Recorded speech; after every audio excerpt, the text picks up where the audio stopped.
Greetings, fellow masters! It is I, the bell tolls. Today I'm presenting another servant farming guide. He's a man shrouded in mystery, known only by his alias, Archer of Shinjuku. I'm sure many of you already know his true name, but to keep this spoiler free for those invested in the story, I'll refer to him as either Archer of Shinjuku or Shinjuku Archer. It won't do well for the SEO of this video, but it's for the sake of FGO's story integrity.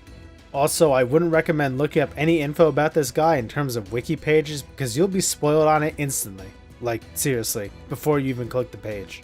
So, let's get into what you're going to need to max out the Archer of Shinjuku, starting with none other than experience cards, everyone's favorite thing to grind. At least they drop consistently.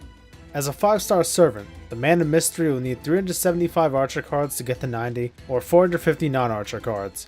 If you plan to grill him to 100, since you probably already know who he is, or maybe you just like his style, you'll need 627 Archer experience cards, or 753 non-Archer cards. After that, 5 grails and 55 million QP. Easy enough, right? Now let's dive into the Ascension mats. Shinjuku Archer is going to need 17 Archer pieces, 17 Archer monuments, 8 pages, 24 stingers, 9 claws of chaos, and 5 scarabs of wisdom. All that plus 4.4 million QP and you've got yourself a new 4th Ascension art. As far as skills go, you'll need 51 blue Archer gems, 51 red Archer gems, 51 gold Archer gems, 108 deadly poisonous needles, 45 forbidden pages, 144 void's dust, 216 magical cerebrospinal fluid, or whatever they'll call it in NA, and lastly, 3 lures to 10-10-10 him. That second to last one is a new material introduced with Shinjuku, so unfortunately you probably aren't going to 999 this guy immediately.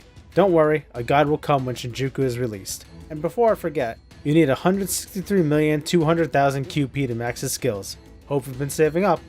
So here's the moment you've been waiting for, where to farm these suckers. Like every servant, your pieces, monuments, and gems can be found through the class dailies. 10 AP for blue gems, 20 AP for red gems, blue gems, and pieces, then 40 AP for gold gems and monuments. Easy stuff. Not so easy are the bronze mats. First up is Stingers, which we've covered before. Best spot is Field of Reeds, where you'll want some strong AoE sabers. For a much more in-depth explanation and multiple farming comps, check out the card at the top or in the description. Our second bronze mat is the Cerebrospinal Fluid. The best node for these is Shinjuku Station, or whatever its NA equivalent will be. I don't have any footage of it here because it's not released in NA yet, and I don't have a decent JP account. Soon, TM. Finally, there's Void's Dust, which can be most found in Charlotte. Hey, look at that, another node that I've done a video on. That'll be on a card and in the description as well. But for TLDW, you want 2 strong AoEs for waves 1 and 2, then a big saber AoE for wave 3. Now we have the bronze mats out of the way, let's move to the silvers. The first silver mat here is Forbidden Pages, which I've also covered on this channel. I'm killing it with these mats. Anyway, card, description, you get it. You want to hit up Hyde Park with some decent rider AoEs, as the only mobs worth mentioning are casters. Pages are the only silver mat besides blue gems and pieces, so we're done with this section. For gold mats, our first target is Claws of Chaos. You can actually buy all the ones you'll need in the currently running Moon Goddess rerun, but if you already did that and used them, you could farm them up in Des Moines over in America. Wave 1 can be handled by an AoE from a Berserker or Caster, or a Rash. Wave 2 is the prized Chimera, which a strong single target NP is recommended. Then, the last wave is a single Shadow Lancer, who you'll also want a single target NP for.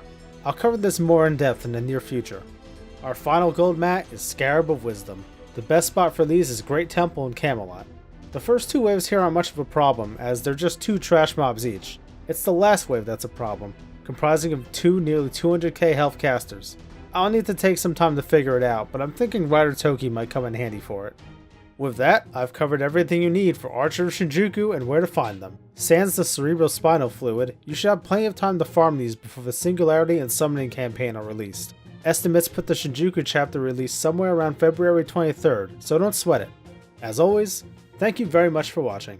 Hopefully this guide will help you prepare for the next 5-star Archer coming to Fate Go.